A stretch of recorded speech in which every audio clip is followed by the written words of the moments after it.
From LinkedIn News, I'm Leah Smart, host of Everyday Better, an award-winning podcast dedicated to personal development. Join me every week for captivating stories and research to find more fulfillment in your work and personal life. Listen to Everyday Better on the LinkedIn Podcast Network, Apple Podcasts, or wherever you get your podcasts.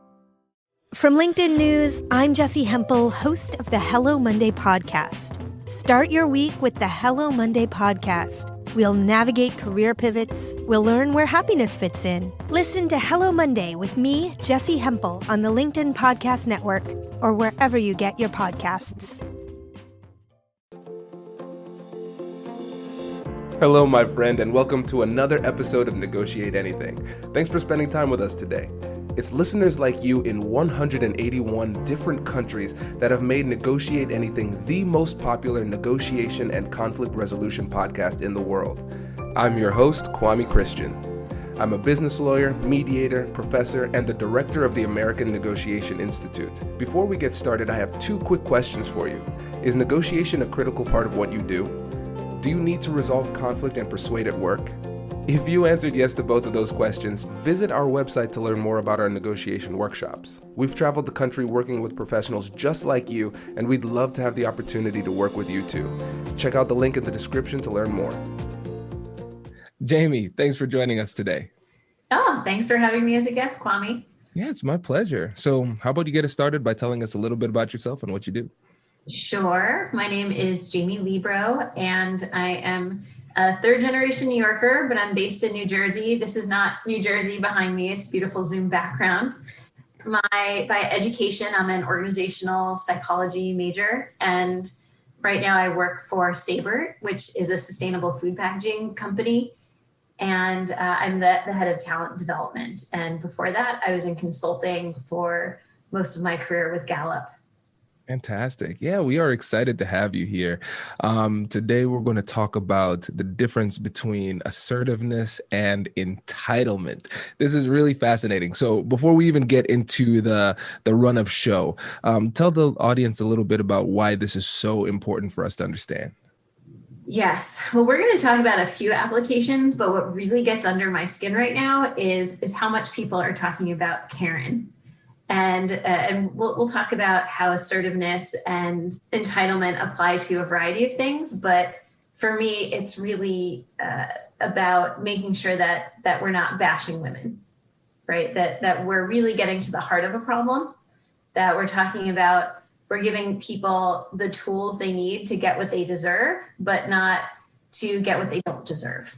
And to make society a place where everyone has everything that they need, we really need to just take what we need and make sure we leave the rest for everyone else.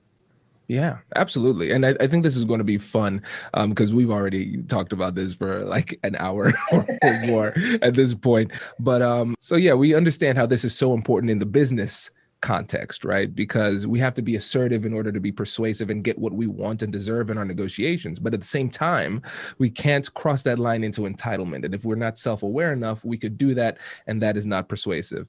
And then again, we're seeing it on the social context too, right? Where people are crossing the line and going into entitlement, and that's problematic from a cultural perspective too. So it's going to be really fun to analyze both of those.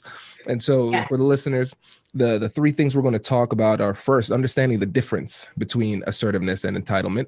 Second, we're going to give some examples of where this really comes into play. This is going to be, I think, my most fun part of this interview, breaking that down. And then the last one is how to avoid entitlement while still being assertive. So I guess we should start off, since you're a psychology nerd like me, with operational definitions for assertiveness and entitlement. So what's your perspective on that? Sure. It's really, what do you deserve? So people who are assertive, they push themselves forward, they're tenacious, they fight for what they deserve because they've earned it, because everyone gets this resource. Entitlement is when people try to get more than they deserve, and they think they deserve it because they just want it, and they're just not thinking about what they deserve compared to other people, which is probably something most of us are guilty of. We're not trying to do the wrong thing. We just aren't thinking about other people all the time. I'm definitely guilty of this, and we'll give some examples of that later. It could be you feel like you deserve something because of your race or your gender or your status, or because of even your celebrity, that you think you deserve more than other people do. That's entitlement. Very interesting. And it reminds me of our episode with Rebecca Zung. She has a fantastic podcast. So if you haven't checked it out, check that out. Great podcast. But her specialty is negotiating with narcissists. And her podcast is called Negotiate Your Best Life. Fantastic show. Really, really highly recommended. And so she talks about how narcissists have this belief that they deserve something more than other people just because of who they are and how great they are. And one of the things that, and you can check me on this too, because you have a degree in psych as well, with a lot of these pathologies, it's on a spectrum, right? It's not either a black or white type of thing where you're a narcissist or not. How much narcissism do you have? And it sounds like, to a certain extent, with entitlement, there's almost like a low grade, maybe a high grade, depending on the person, of narcissism or egocentrism that leads people to believe that they are entitled to things where they don't really have a position that puts them in front of other people. It's possible, but sometimes it could be less about your own narcissism and more about tribalism and protecting the people you love. If we can get into an example, I would say this is the perfect example of this is the great toilet paper shortage of 2020, right?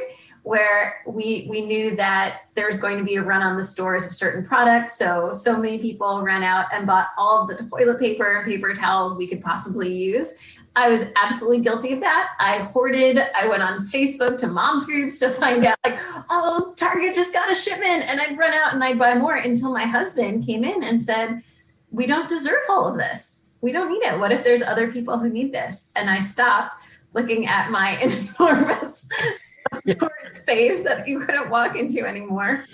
And you know, I wasn't doing that because I actually needed that. I was thinking about my children and can I give some to my neighbors? But that was wrong. That was, why was I entitled to all of that? All of those paper resources, when then I felt even worse when a colleague of mine was talking about, from California, was talking about his wife who has digestive issues. And for her, not having bath tissue in the home is a really big problem.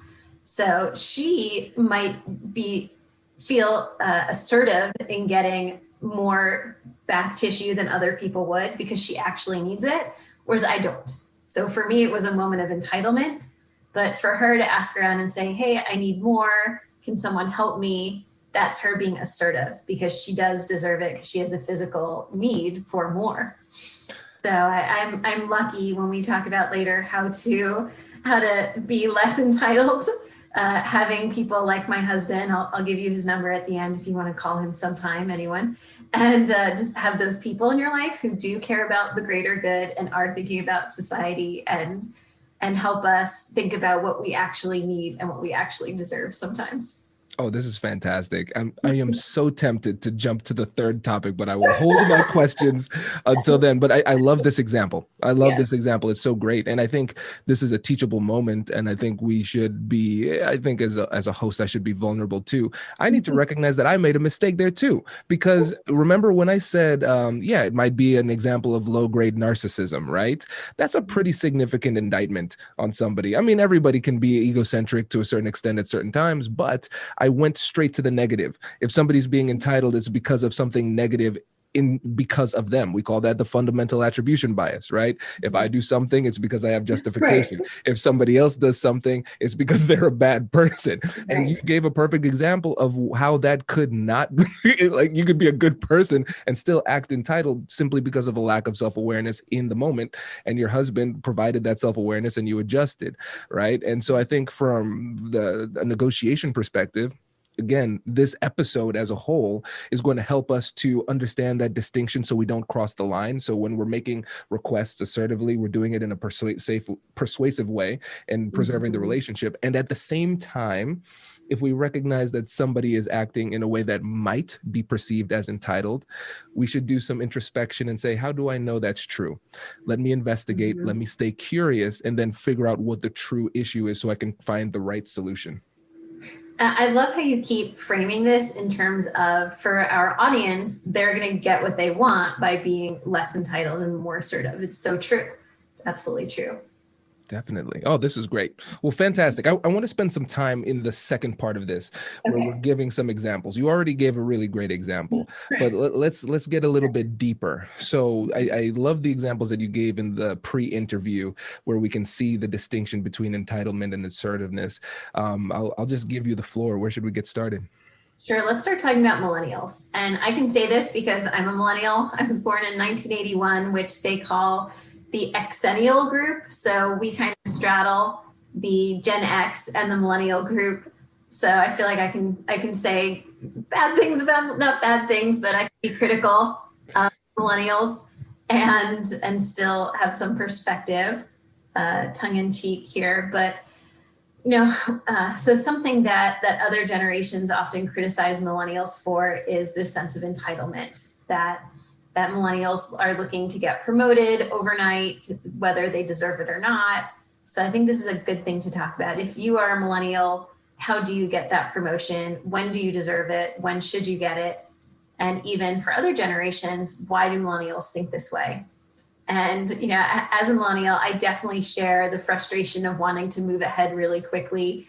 But that said, I think there's plenty of millennials who are working very, very hard. And anytime we are making a gross generalization about millions of people, it's not going to apply to everyone. So I want to say that for sure before we talk about the millennials as a group. So the question is, let's say you do want that promotion. How do you know when it's time to ask for it is the question. So is it because you want it? No. Just because you want it is not the time to throw a tantrum and slam your fist down the table and say, give me that promotion or I'm going to quit. But that's never going to go well for you. But if you want to get promoted, the appropriate way to be assertive, so get what you deserve, find out the steps that you need to fairly take to get a deserved promotion, would be to go to your boss and say, I'm very interested in the next level. What do I need to contribute to the company to get there? There might be classes I can take to better myself. But the burden should be on you. Hopefully you have a great manager who's also your partner who's supporting you to do this. But it really is up to you to take control and not hope that someone comes around and taps you on the shoulder. So you should find your manager and then you need to do those things. I think where other generations or with managers who I coach get frustrated is people who say, well, I've been here for 6 months, I want a promotion. And their answer back is, well, what have you contributed to the company? And if your answer is, well, my boss is an idiot, I know I could do their job better than they can, that's not a reason to promote you, right? And we have seen no demonstration of you being better. If you want to be a great manager, go mentor someone. Even if it's not your job, demonstrate to the company that you could develop people by developing people. Right? We can't see all the greatness that's in your mind that you're imagining. And I say this as someone who has been in that position, who has been frustrated. And the advice I got was, don't tell us that you're good at this. Show us that you're good at it. Go contribute to the company. Hi, I'm Katherine Kanapke, and I'm the Chief Operating Officer here at the American Negotiation Institute. Did you know our company offers completely customizable negotiation workshops? The negotiation and conflict resolution skills that your team will learn from these workshops are beneficial across all professions, but they're especially useful in procurement, purchasing, sales, sourcing, and contract management. Our calendar is filling up quickly, and we even have some workshops scheduled for next year. If you think you might want one, I'd suggest reaching out soon so you don't miss out. Check out the link in the description to learn more. Also, be sure to check out our YouTube, LinkedIn, and Instagram accounts to see our daily negotiation content. Thanks for listening. Brace the rudders! Raise the sails! Raise the sails! Captain, an unidentified ship is approaching. Over. Roger. Wait, is that an enterprise sales solution? Reach sales professionals, not professional sailors. With LinkedIn ads, you can target the right people by industry, job title, and more. We'll even give you a $100 credit on your next campaign. Get started today at linkedin.com/marketer. Terms and conditions apply. Yeah. Oh, this is great because I think, again, going back to what we were talking about earlier, we have to think about, do we deserve this? What have we done to earn it? Right? If you genuinely earn it and you deserve it, then ask for it. And that's being assertive. That's good. If you have yet to earn it and you're asking for it, then that is entitlement. That's the distinction. Mm-hmm. And then when it comes to managing this in a way that it is perceived in the right way by the other side, we have to consider this. Are we sharing the message in a way that makes it clear to them that we have contributed enough to get what it is that we're asking for? And so let's go into the other example. And this, my friend, is going to be the controversial part of the show, because no pressure. But when we had the conversation and you initially talked about the Karens, and I was saying, I don't know if I want to talk about that on the show, but then you went deeper and you explained it. And I recognized it was a perspective that I had never, ever considered. And I think it might not be because other people haven't thought about it. Maybe other people did think about it.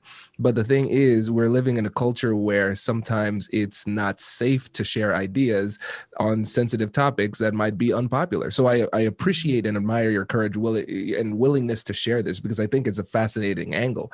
And so tell the audience a little bit about your perspective on Karens. And I think, first of all, let's talk about what they are, because I know we have a lot of listeners who are outside the States. Sure. Yes, absolutely. So when we talk about Karen, so this is an illustration in social media right now when they're talking about a woman who's probably middle-aged, who may live in the Midwest. She has a specific haircut even. It's conservative, but with a little pop-up to show, I'm conservative, but I've got a little something extra. And she's a white woman. She's always depicted as a white woman, usually with light blonde or brown or light brown hair.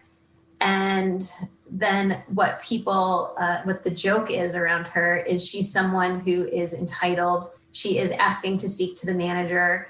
She is saying, I don't want to wear a mask, even though everyone else here has to.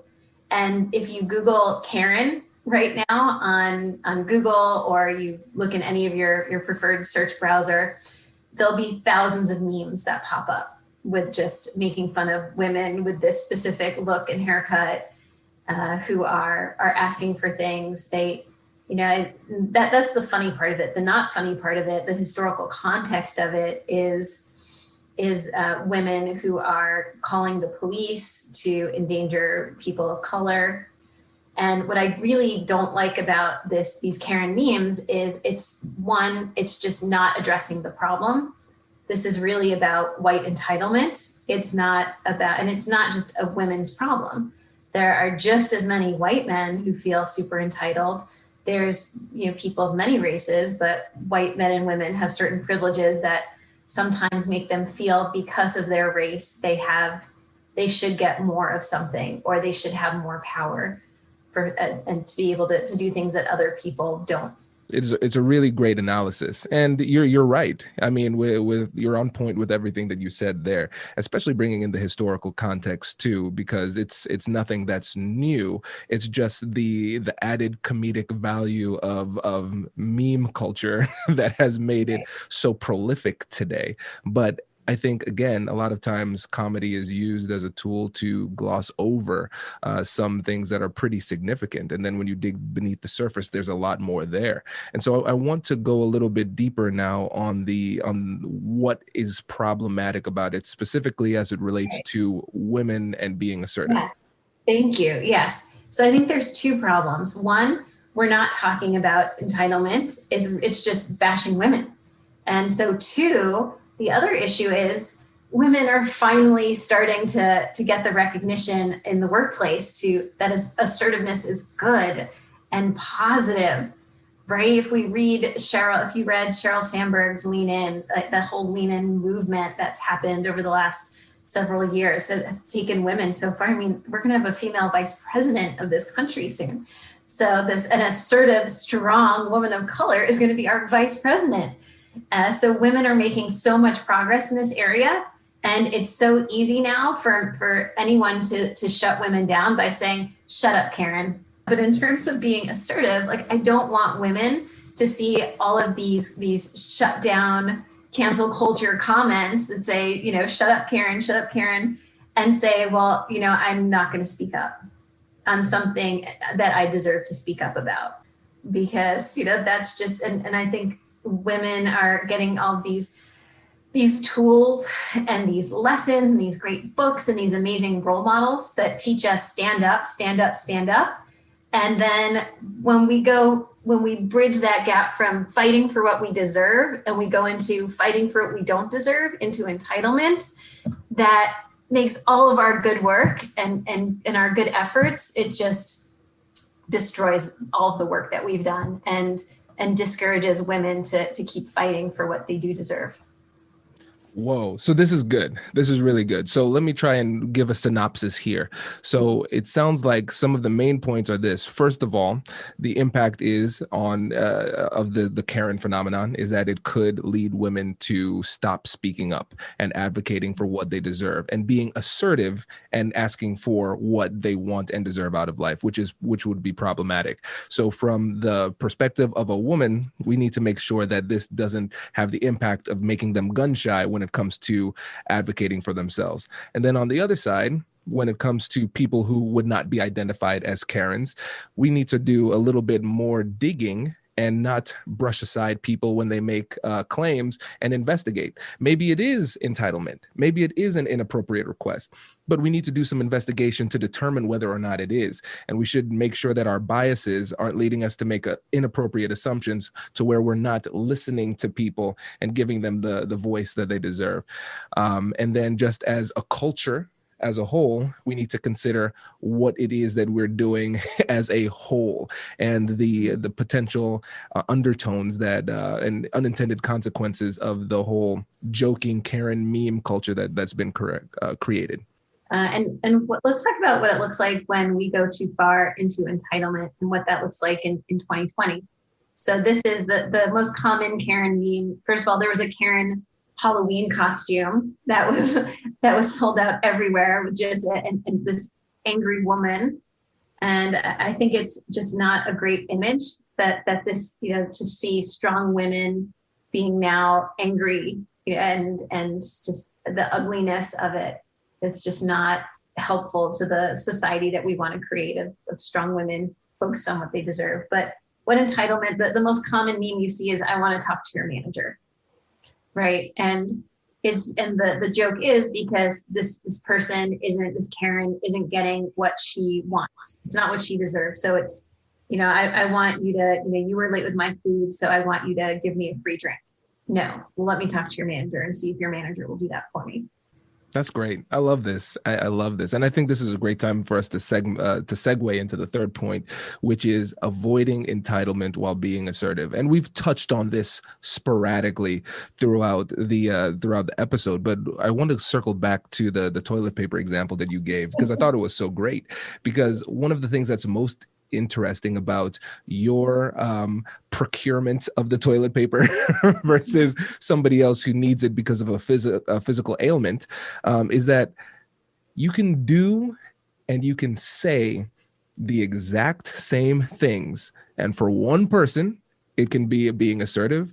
And for another person, it could be being entitled.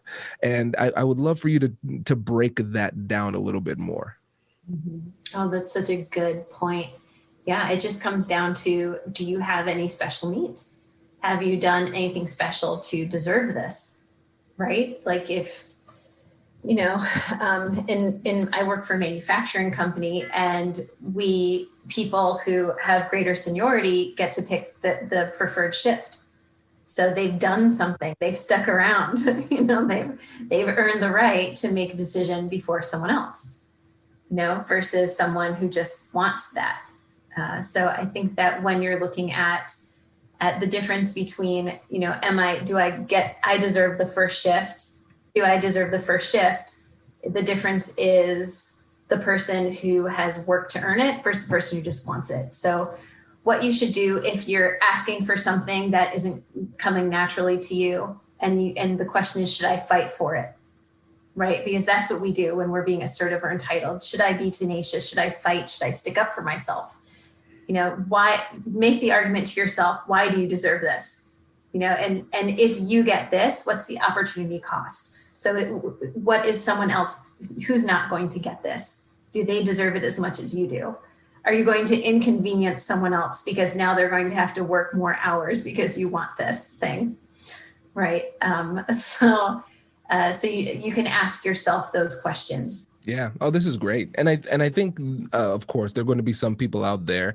I know I'm wondering this too, as I'm asking this question, because sometimes, like you said, we might recognize that we don't deserve something, but we still want it. And the thing is, we can't, I'm not trying to sell magic tricks on this podcast, right? I can't magically make you deserve something and give you the words to say in order to get something that you don't deserve, right? That's something that is, you're swimming upstream there with that one. And you're really moving toward more entitlement than being assertive. And I think a simple shift that you can make in the way that you ask, if you recognize that you don't deserve it, is you could say, what can I do to earn it?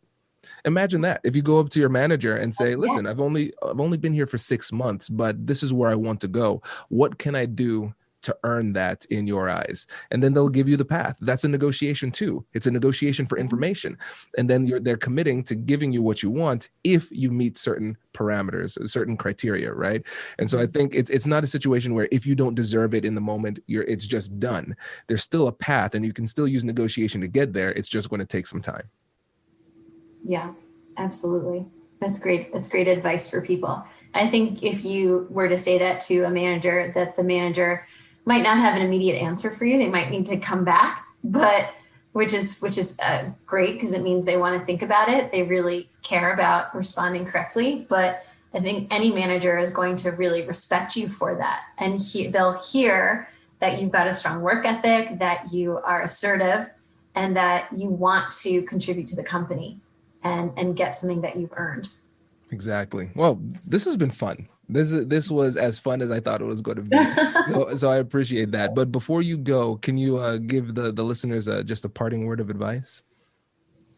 Sure, absolutely. I mean, I think that we all need to look back and reflect on times that we were entitled. I think you're going to be, maybe Mother Teresa would be the only person who doesn't, right? This is not a moment to judge ourselves for the things that we've done, but we need to look back and say that, to acknowledge that we have done it, to make sure that we stop doing it in the future.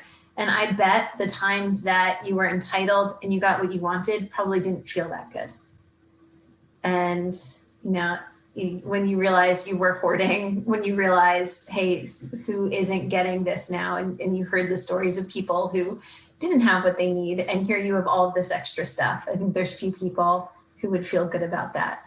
So I really think that honing in on these techniques and really understanding what you deserve and keep fighting for the things that you do deserve. Be tenacious when you really do deserve it, then you'll be a happier person and get more of what you want. I love it. Well, Jamie, thank you again for coming on the show. We really appreciate it. Yeah, my pleasure, Kwame. Take care. Congratulations, you've just joined an elite club. By listening to a full episode, you're now officially on the Negotiate Anything team. So welcome aboard. What most team members do is they subscribe to the podcast because that allows them to automatically get the latest episodes of the show. The best things in life lie on the other side of difficult conversations. Keep learning, keep practicing, and keep getting better.